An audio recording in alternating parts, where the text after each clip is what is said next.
As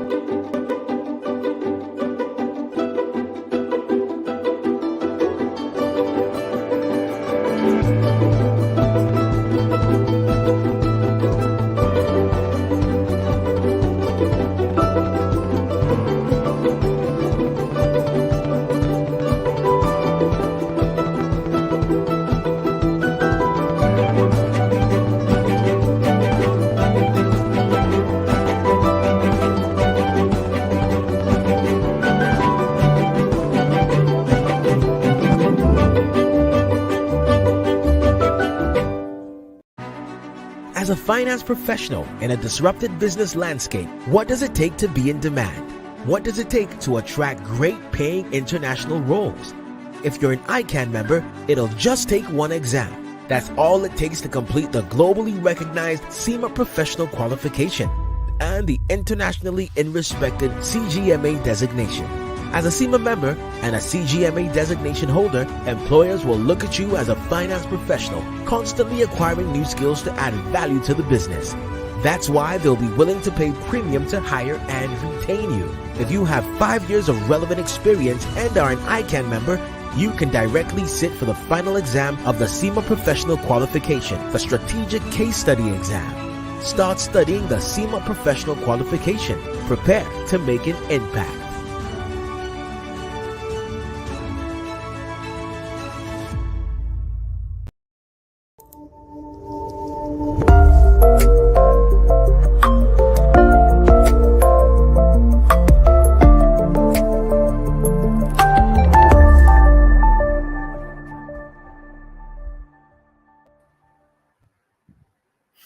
Good evening, professional colleagues.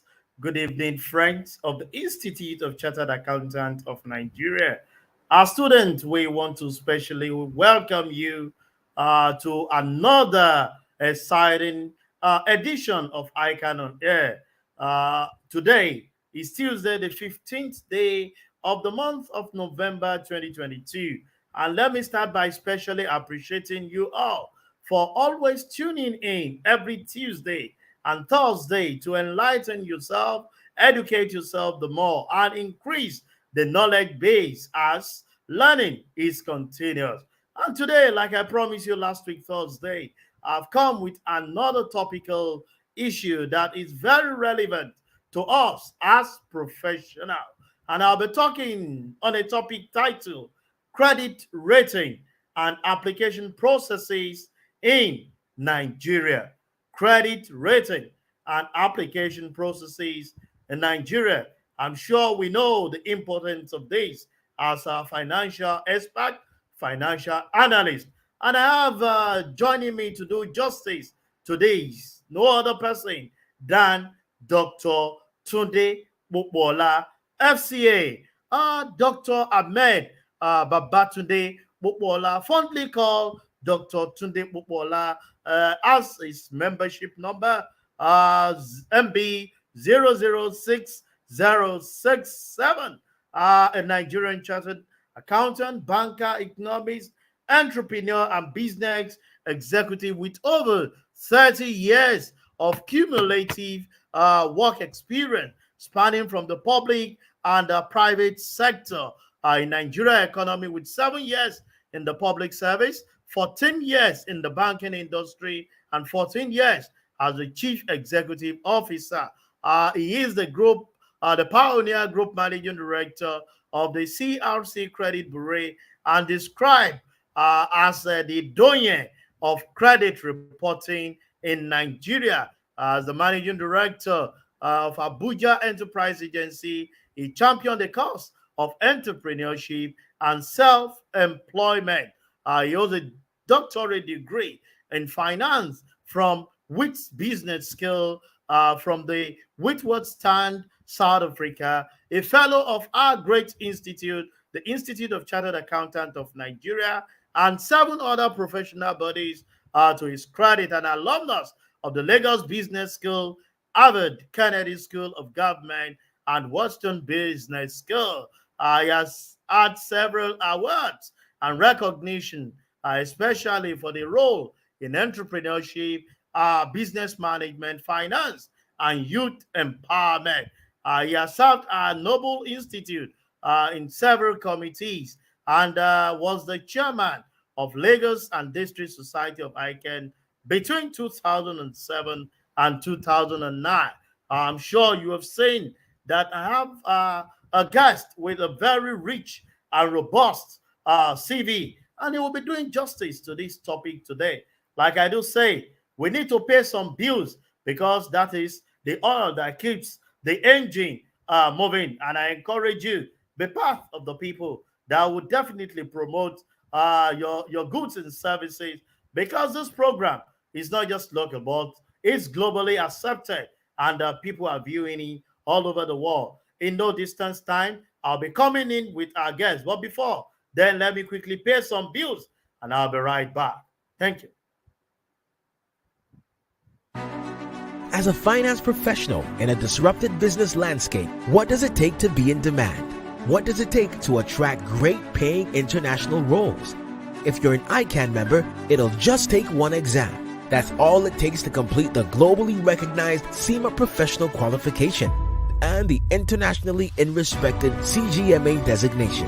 As a CIMA member and a CGMA designation holder, employers will look at you as a finance professional, constantly acquiring new skills to add value to the business. That's why they'll be willing to pay premium to hire and retain you. If you have 5 years of relevant experience and are an ICAN member, you can directly sit for the final exam of the CIMA Professional Qualification, the Strategic Case Study Exam. Start studying the CIMA Professional Qualification. Prepare to make an impact.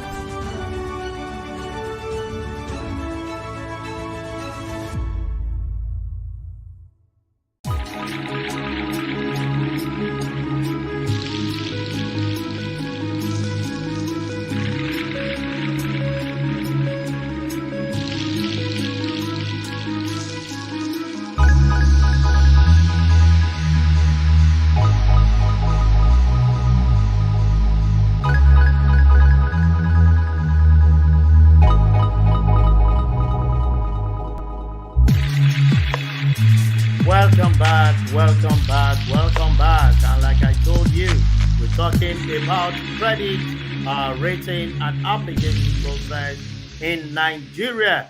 And my pleasure to have Dr. Tunde Popoola, the doyen of credit reporting. Dr. Popoola, good evening. A pleasure to have you on board this evening. Thank you so much for inviting me to this educative and interesting session and program.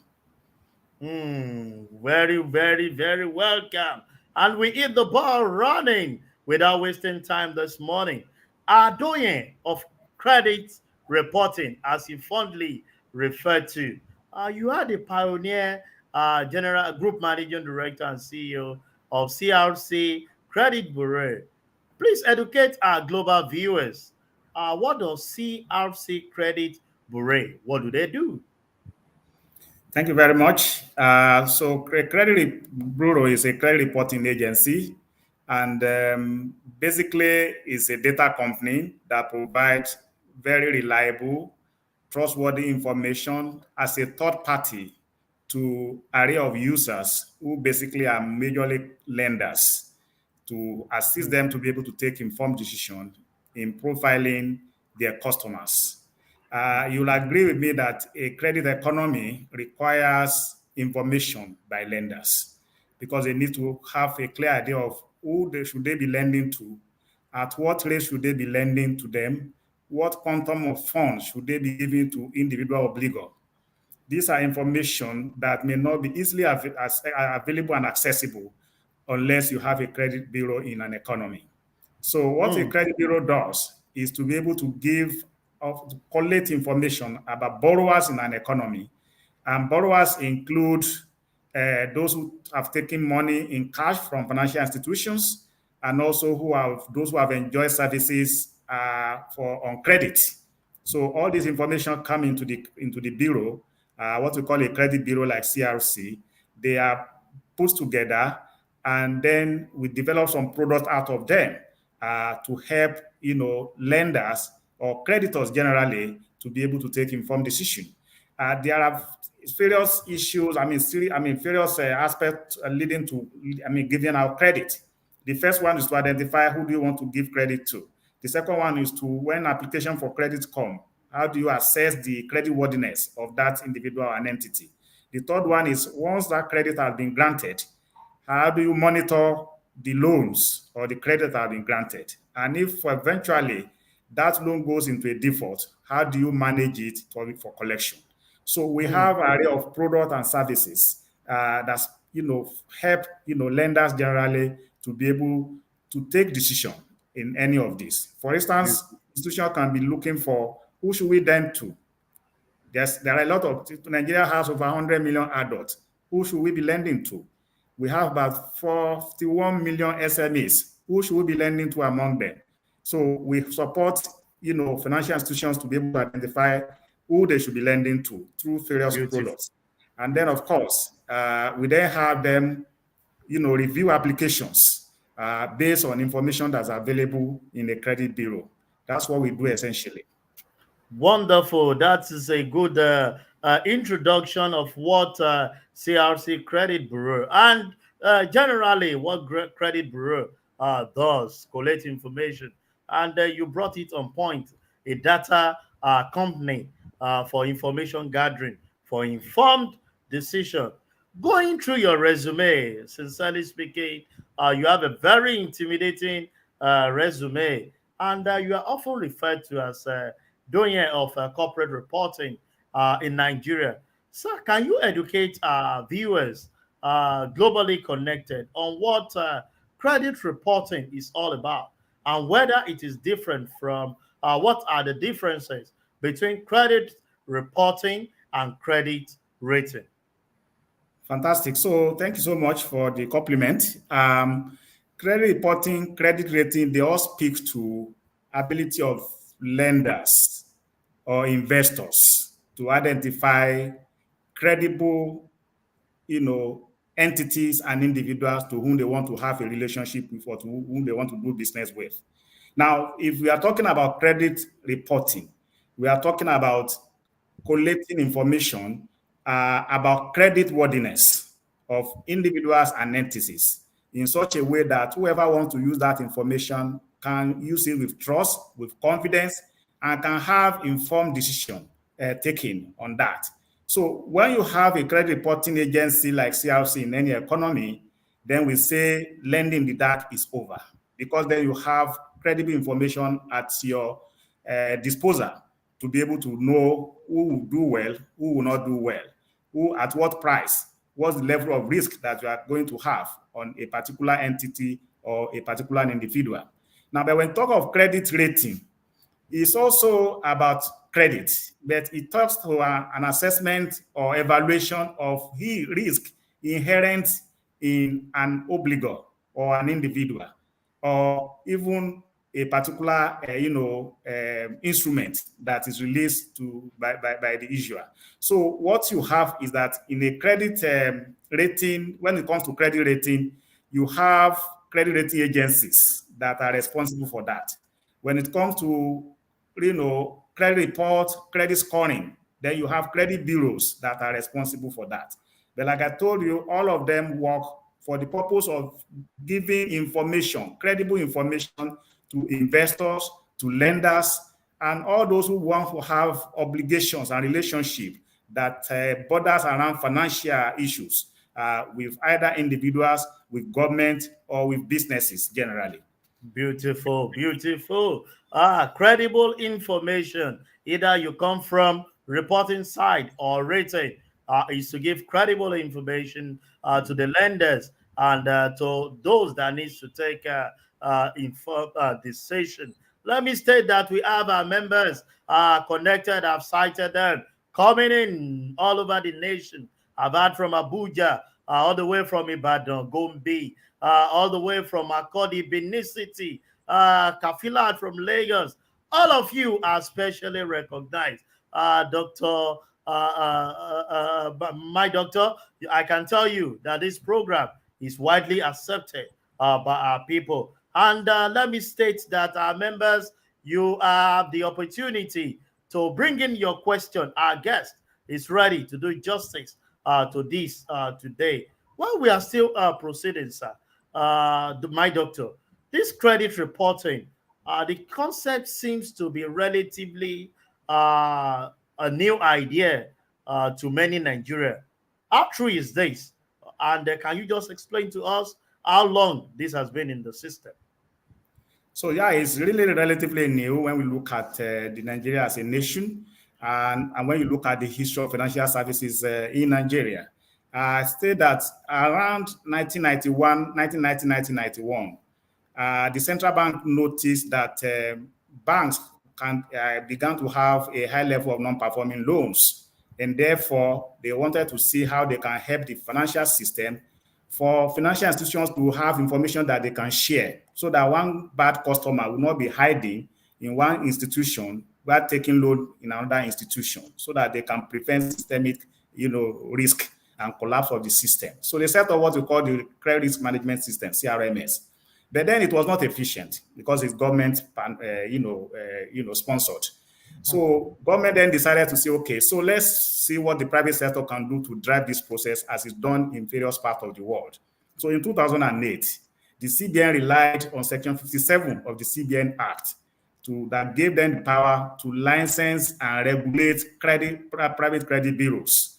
And then they released a guideline and invited individuals and organizations or anybody who's interested to float private credit bureaus. So the first set of private credit bureaus were licensed in 2009.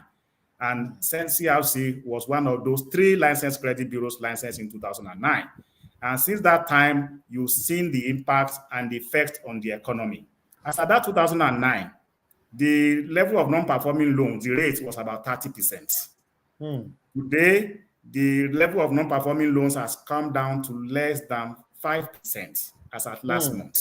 So the bureau, the private credit bureau, has succeeded in bringing sanity into the lending space in Nigeria, because now institutions can lend with their eyes wide open, with a lot of information about the potential borrowers they want to give credits to. And now they also have very good product and service that can enable them to monitor whatever loans and facilities they have granted, or to even collect where such credit facilities go into debit. It also is assisting them to do what we call risk-based pricing. So the higher you are, the riskier you are, the higher should be your interest rate. It is an abnormality for everybody in an economy to be paying the same interest rate on loans. Rates should be applicable to have direct correlation to the level of risk. Those who have responsible behavior, pay their debts back timely, have good credit score, should enjoy very, so should have very good low credit, low interest rates. Whereas those with high risk or low credit score should be the one that may not have opportunity to borrow in an economy. And so people should be able to rely on their character, on their past, on their creditworthiness, on their past history, on their record, on the fact that they have always been able to meet up to the obligation, and therefore they should be able to have opportunity to borrow. Not always that they should be able to borrow with minimal or no collateral or security. They should be able to rely on their own character. Even as a company, you should be able to rely on your pedigree, that you meet your obligations. And this is what the credit reporting has done in Nigeria. There's no economy anywhere in the world where you have credit penetration, high credit penetration, without effective credit bureau system. Now, in 2009, when we started, credit penetration in Nigeria was just 4%. Now it's gone to about 18%. It's still a far cry when you compare to what you find in other climes. In South Africa, it's over 100%, which means a typical South African have access to loan. It also means that the volume of loan in the economy is more than their GDP. So people rely on credit to do all things they want to do. And that stimulates demand, by consumers. It also then stimulates production. So if we are getting there, Nigeria is also moving up gradually. As we speak today, 18%. Yeah, credit penetration is 18%. Credit penetration measures the loan to private sector as a percentage of GDP, and it's rising. And that's why today you have almost 40 trillion in value of loans that you have in the economy from commercial banks alone. And so we are getting there. And so this is what we have brought to the table. This is what credit reporting has brought to the table in Nigeria. Beautiful, Dr. Popoola. That is a great insight. A very good information as professional, knowing fully well that this credit bureau has assisted in reducing the non-performing loan and also increase the credit penetration in our system. We are gradually moving there. I'm sure maybe in a few years to come, we'll be talking of 30% penetration, Yeah. if not more. Let's proceed with the question before I come to Fajbola. You've given us an insight into credit rating. The credit rating and scores seems to be used interchangeably. Is credit rating and credit score one or the same? Are they completely different from the credit measurement mechanism? Can you please educate us? For example, why is credit rating so important to an average investor and credit score to the consumer? Thank you very much. I mean, I like the way you ended your question. So credit score is applicable to consumers. It's applicable to me and you, individuals. So when you use the word credit score, it's just telling us about the riskiness of an individual, a person, and it's always measured also in forms of 3 digits, from 300 to 850. That's the typical one you see. I mean, using CRC's credit scoring solution as an example. And what you have there is that you find a situation where the lower it is, the higher the risk of that particular obligor, that particular consumer. So if it's 850 or 800, that means you are an excellent customer, you meet your obligations. So everything, all information you have in what we call a credit report, which tells about your credit history, tells about how much of what loan you have had, how many institutions have you collected loan from, what has been the performance of those loans in the last 2-3 years, and so on and so forth, come to determine the level of credit score. Okay, and institutions generally then can democratize access to credit and also take emotion out of lending.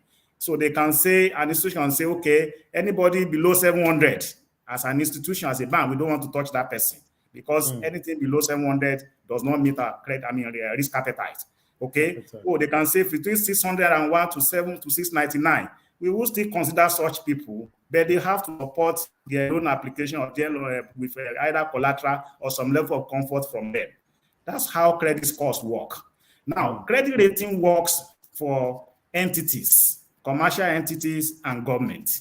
And it's also to just look at the riskiness of those entities. There are 2 sides to it. There are what we call the SME rating companies that rate basically only SMEs.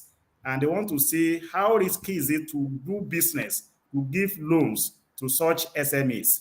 And so for companies that, for countries that use that, you have them, for instance, in India, the process, the ratings is almost between 1 to 8. 1 means excellent, 2 means very good, 3 means good, on to poor or poorest, level 8. So a company can be scored 1, 2, 3, or 4. Okay. But then you have other ratings that are done by the big 4 rating companies in the world, Standard & Poor's, Moody's, and what's the other one now? So and Fitch. Then there's the DBRS, which also rates. These ones rate organizations, corporations, and they rate government. And what they are trying to tell us is how risky is it to give loans to these institutions, or how risky, what's the probability of default from those institutions once they begin to request for loans or any instrument. It can be bond, it can be corporate bond, it can be anything. How risky is it that they will go on default? And so they assign ratings like AAA or AA or BBB or BB and so on and so forth down to either C or D, as the case may be. Now, each of these institutions have different way they use different, nomenclature to do it. But normally it's just AAA or B or C or D like that. It can now be AA plus, AA minus, or just AA, the case may be. So depending on the risk that are inherent in the company that they have rated.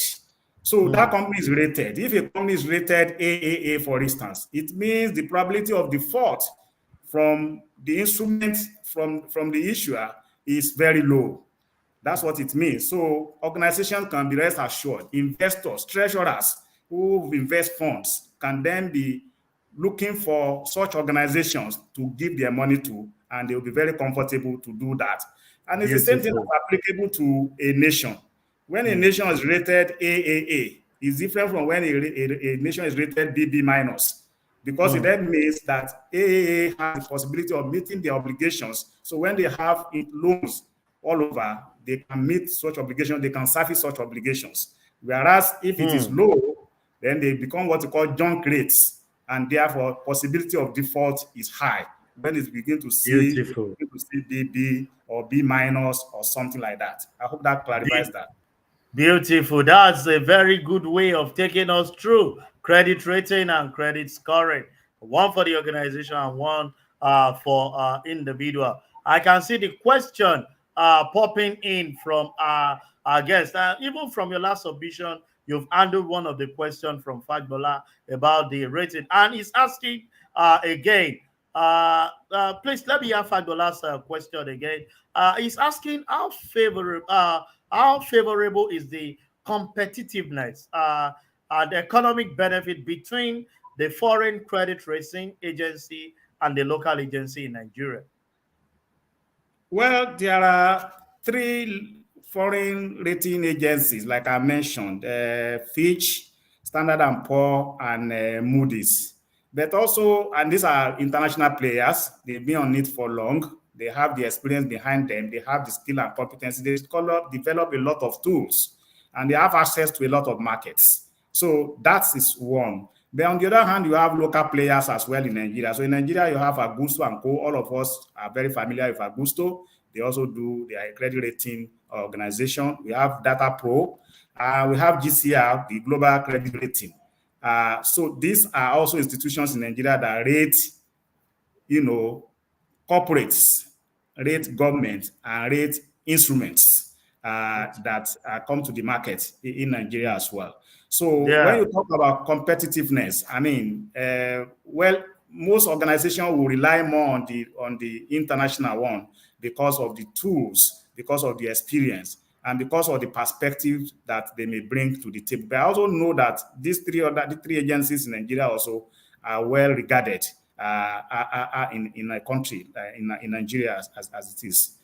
Beautiful. So, beautiful. I think, sorry, I just have to interject there. I think that's a good submission for Fagbola, all the way from Ibadan, having that understanding.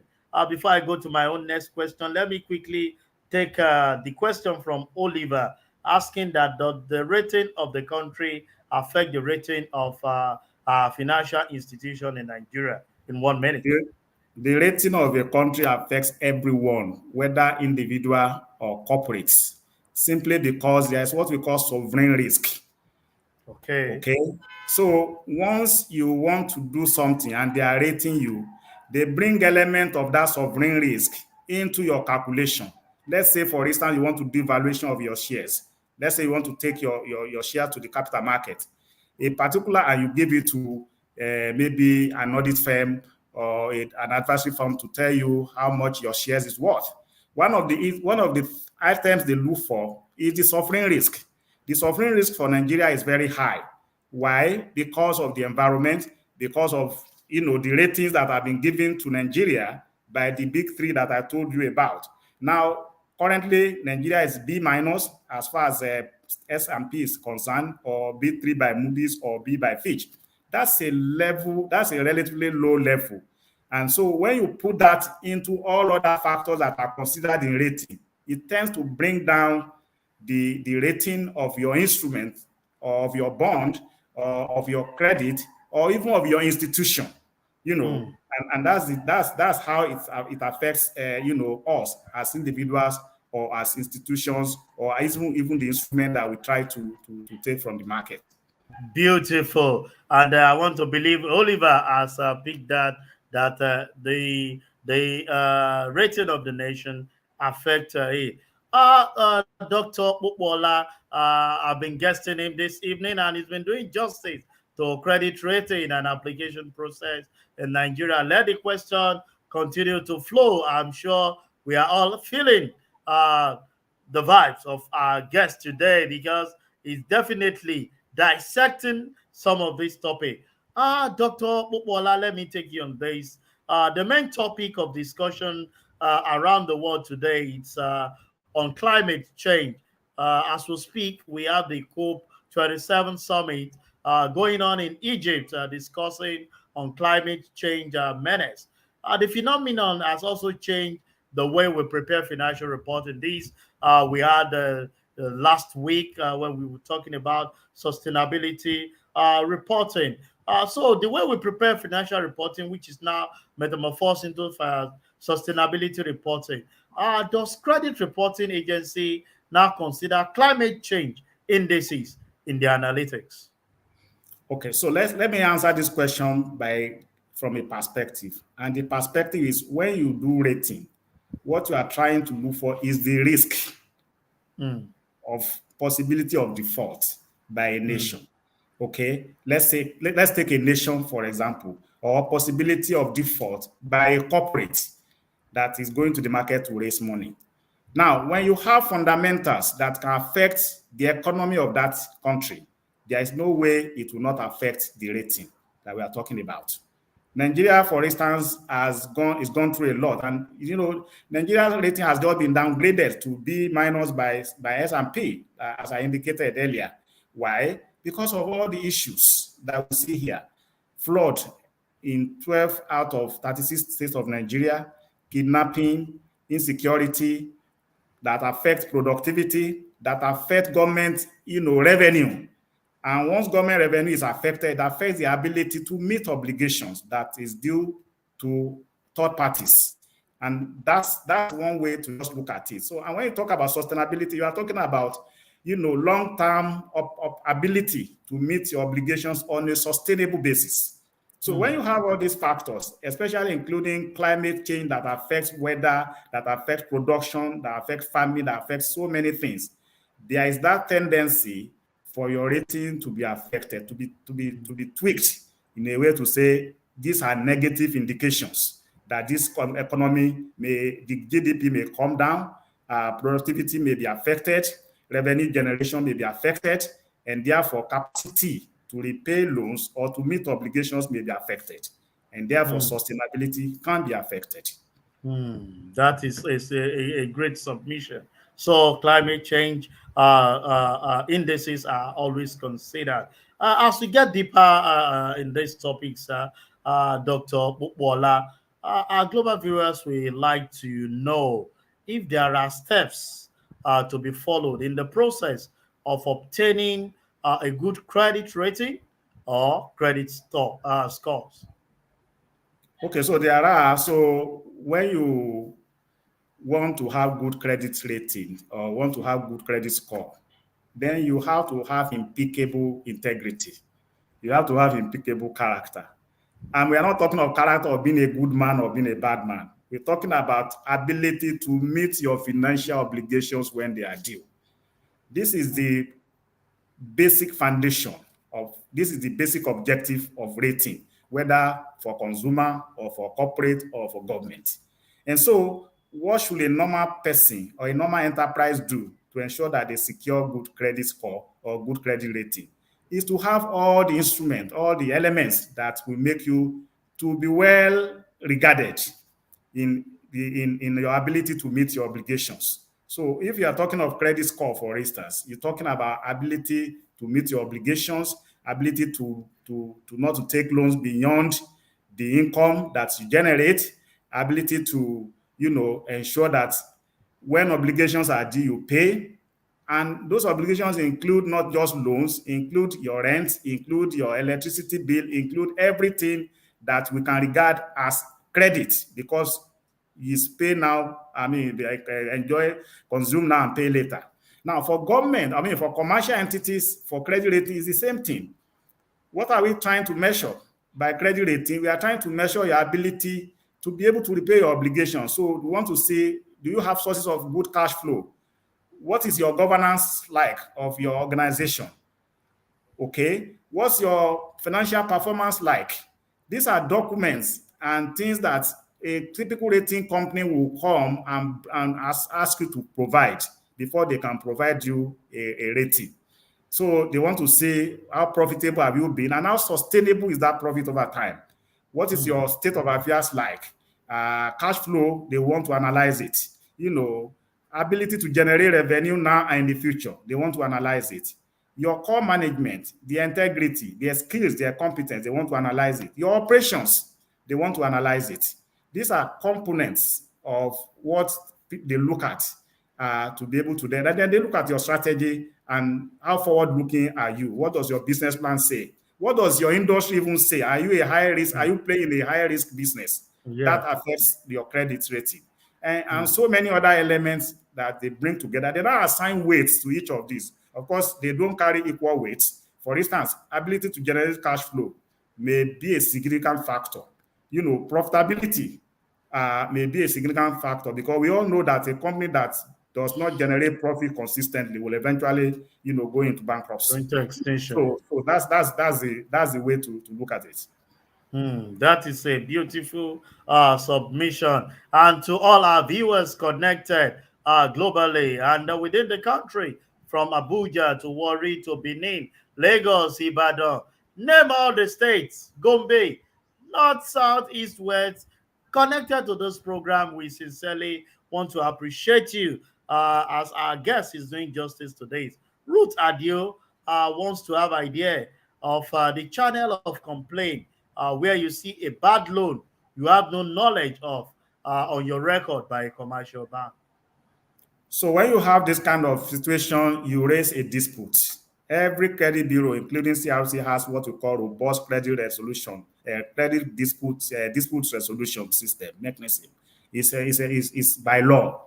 So you can go to your bank and make a complaint in writing, and then they will look at it. Otherwise, if you know from which bureau, if you collect information and you see it from information generated from a credit bureau, let's say from CRC, then you come to CRC, send an email to us, or send, write a letter to us. We'll take it up on yourself. We'll take it up, on your behalf and contact that institution that submitted that data on your behalf.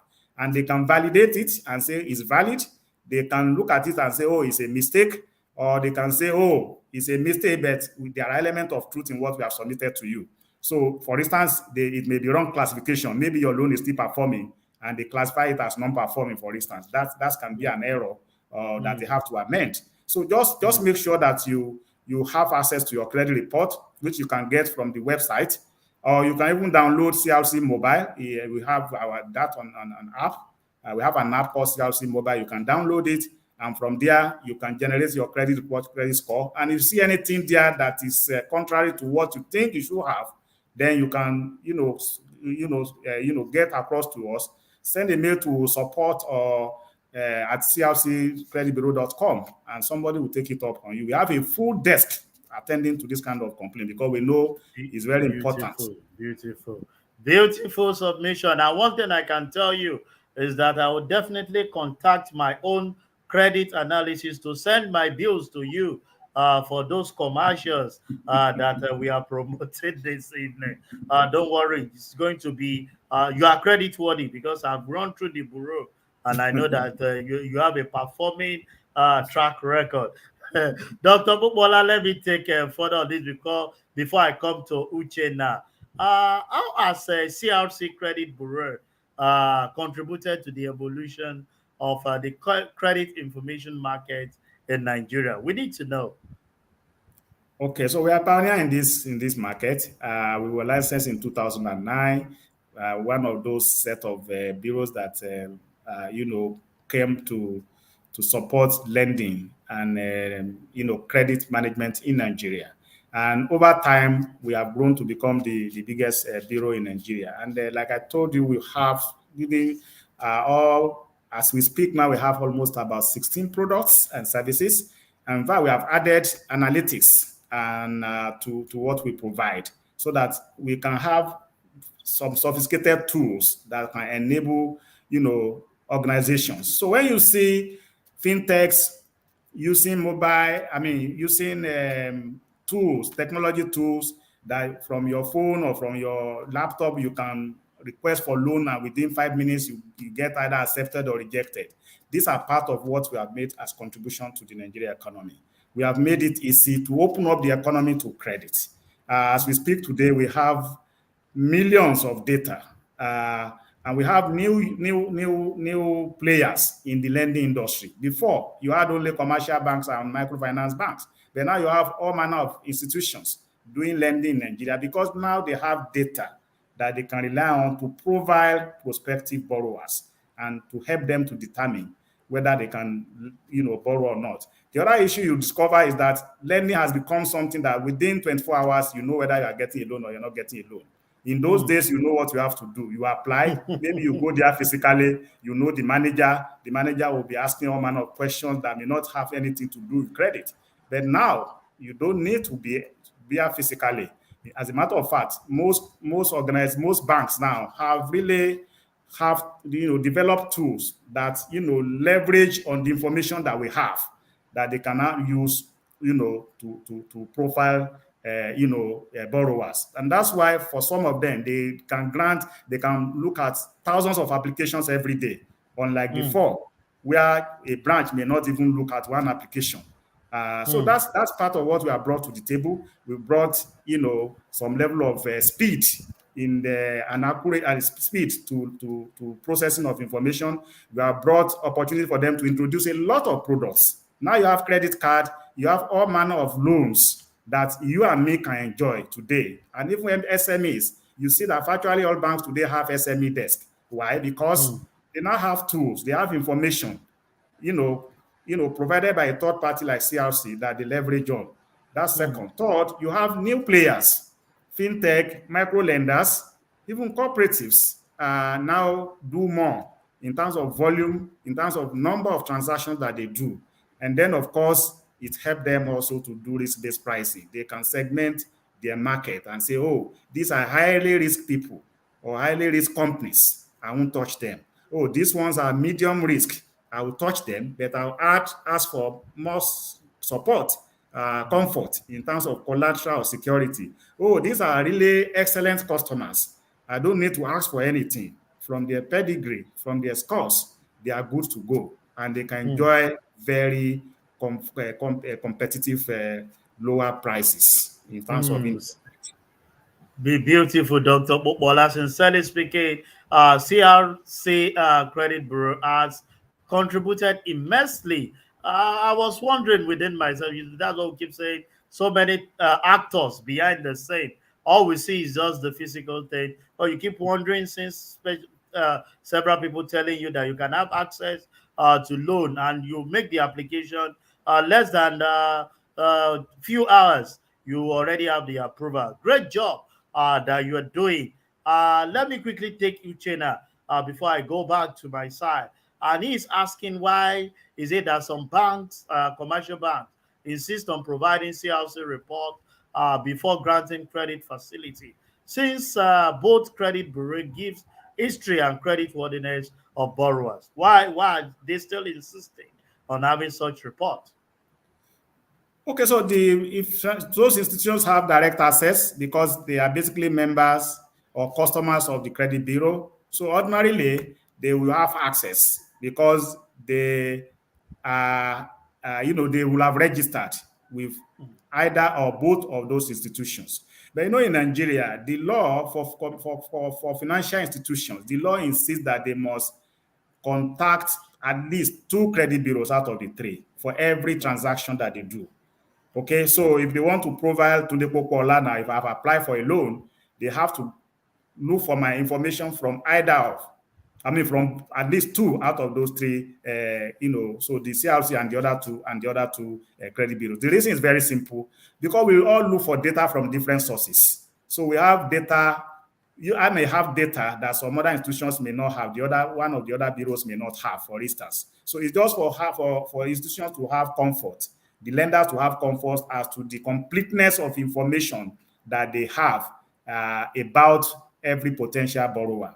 So if they check only CRC, and CRC does not have data of Bank D, of course, and you have a loan with Bank D, of course, they won't have your information, and they could learn. Maybe that information is a bad information, for instance. Information. That is exposing them to risk. But if they check from at least two, the probability of covering almost about 90 something percent of the data is available in the pool of the three bureaus is higher than if they have asked them to check to look at only one.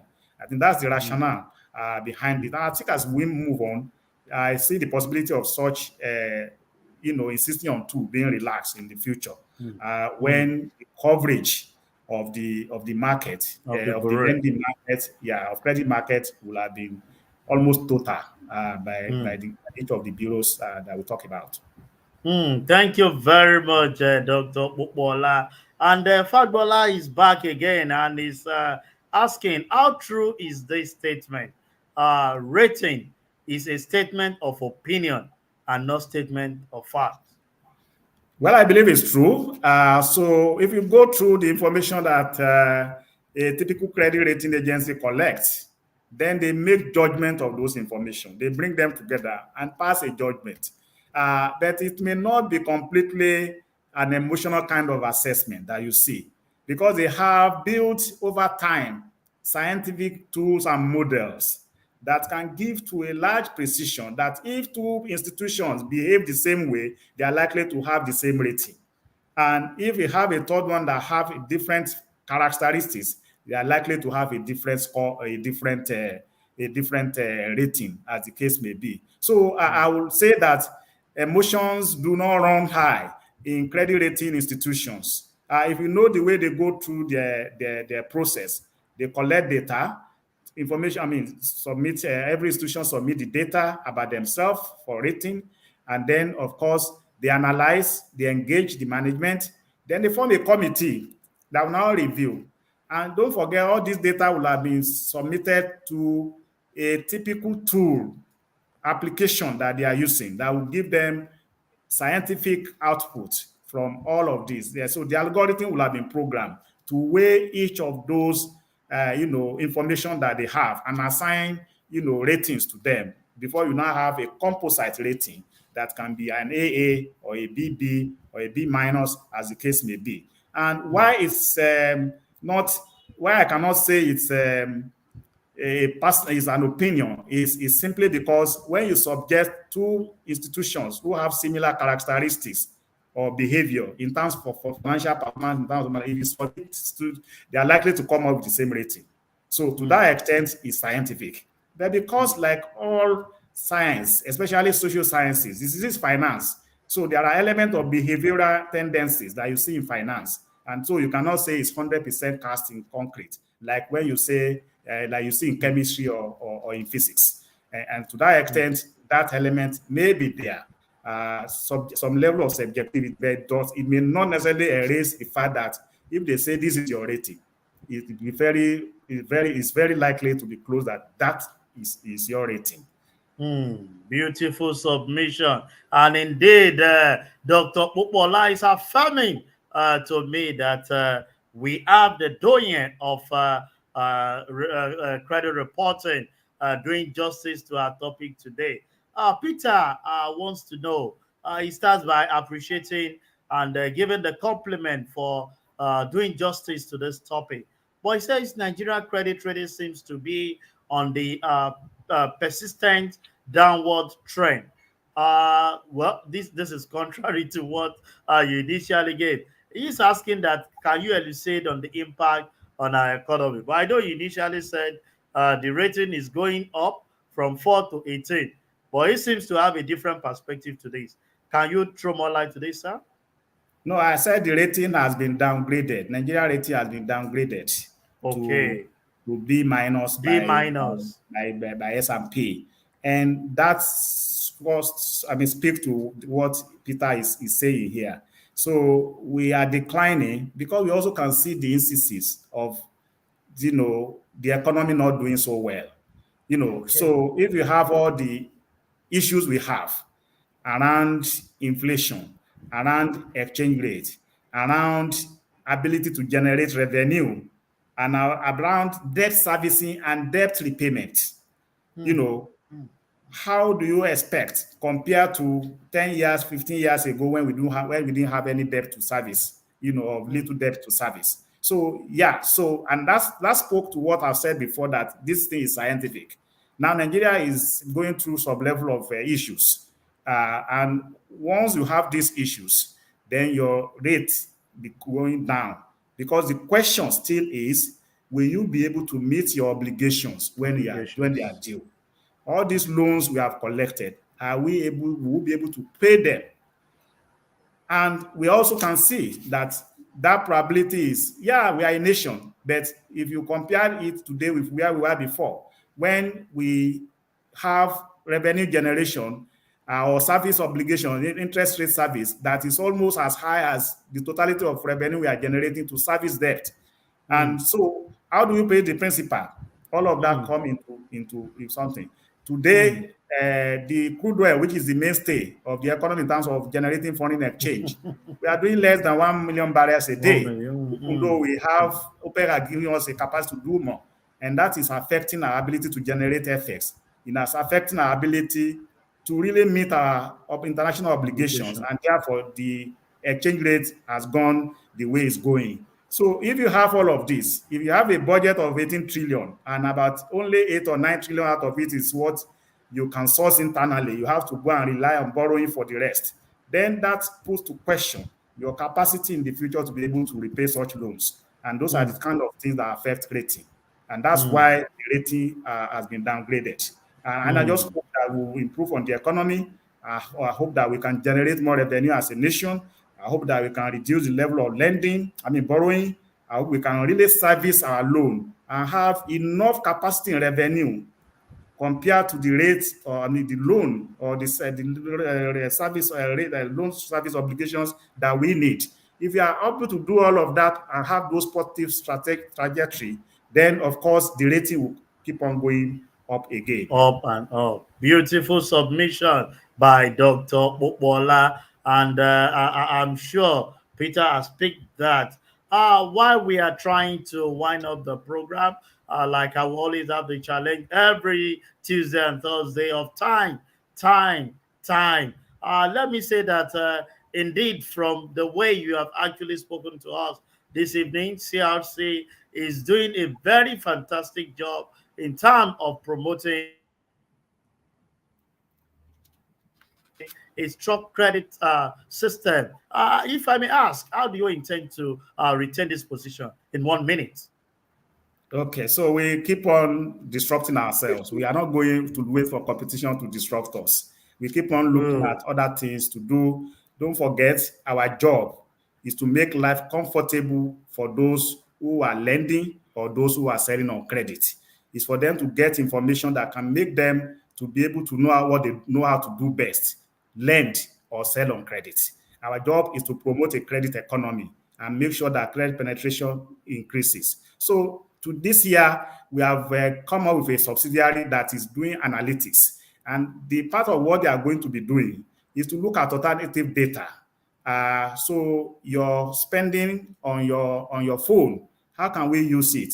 Your credit and debit in withdrawals and saving and deposit in your account, how can we use to determine your ability to meet your obligations? And some other, your social, Facebook and all those other things. How do you use it? What can we do? So social media information. How can we use to determine your credit worthiness, your ability to meet obligations? That's the future. That's what we are looking at now. We're also looking at a situation where we can have a rental screening solution where tenants or landlords can really screen those they want to give, apartments to. In such a way that you don't need a typical landlord would then no need to be asking for 1 year rent or 2 years rent and so on. We know abroad, you don't pay all this kind of money. You pay every month.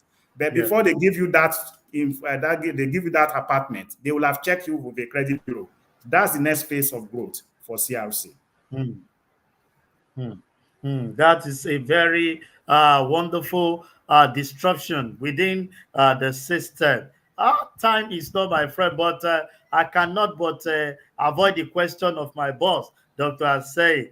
Sir, in just one sentence, he wants to know that despite this good work of rating agency that they are doing globally, he wants to know why do we still have corporate collapse. So he gives example of Enron and Callion. Please let me do justice to that in a minute. I'm happy I'm an ICAN program and we are accountants. When a company give you wrong information and you use the information to make a projection or to give a rating, then of course everything is wrong. And I think that's part of what you are seeing. That's why this is happening. Rating agencies rely on good information. They rely on being truthful by those who are furnishing them information. It's like a bank giving us information about their borrowers in Nigeria, and they are saying all of them are performing when they are not performing their books. There's no way I will know that, okay, and it's going to be garbage in, garbage out. So you give an example of Enron. We all know what happened to Enron. Enron gave wrong information to the public, and the same wrong information they gave. So, and everybody rely on that, including the auditors. Now, just 2 days ago, 3 days ago, we see what's happening in cryptocurrency. FTX collapsed and filed for bankruptcy. And why? They have been hiding a lot of information. And yesterday I was looking at who are their auditors. These auditors might have been a problem by now. Because once an obligor, a company, decides to hide information, it gives wrong direction for all the things that you are doing, as an accountant or as an assessor or as a consultant or whoever you are. So that's the reason. Sincerely speaking, Dr. Popoola, I have to interject you because my producer is blinking at me because of want of time. Let me especially appreciate you for sharing your evening with us on ICAN on Air. But before you go in 30 seconds, sir, the institutes will like to positively advance the growth of our members' profession and the Nigeria business environment. Just in one word, what would be your advice to the institute, our members, and the business environment as regards this topic? So we should have a handshake. There's a lot we can do together as a credit bureau and the institute, because a lot of these members of institutes are professionals who have customers, and these customers are they want to do lending or borrowing, whichever side of the equation they belong to. And I think it's important for our members to be well empowered information as to the capacity of credit rating and credit reporting agencies, so that they can advise their customers and their clients on the best way to take advantage of all of this. Don't forget, the whole essence is to make funds available to me and you and to companies. And we all want to be in good stead for us to be able to enjoy good funding from sources that want to give us funding. But they won't give us if they know that we don't have good credit history or credit score, good credit rating. That is a brilliant way to bring the program to a show today. And it's been my great pleasure to be having Dr. Tunde Popoola, who have been doing justice to our topic today on credit rating and application processes in Nigeria. Thank you very much for sharing your evening with us. And we hope when next we put a call through, we will definitely have you to be part of us today. And on that note, to all our viewers, I want to appreciate you for always tuning in every Tuesday and Thursday to be part of the program, to educate ourselves and reach our knowledge base. And I can assure you that I'll be coming back again on Thursday to give you another insightful topic with a guest that will definitely do justice to that. And on this note, let me wish all those that will be traveling all the way to Mumbai in India for the World World Congress of Accountant a safe trip. Please bring back enough knowledge to add to the bottom line. There will be doing justice to building trust, enabling sustainability. We wish you all Johnny Mercy to India, and God will grant you Johnny Mercy back home. On this note, we have come to the end of the program today. I remain your host, Olusegun Okunade FCA. Till I see you again on Thursday, stay calm and be blessed. Bye for now.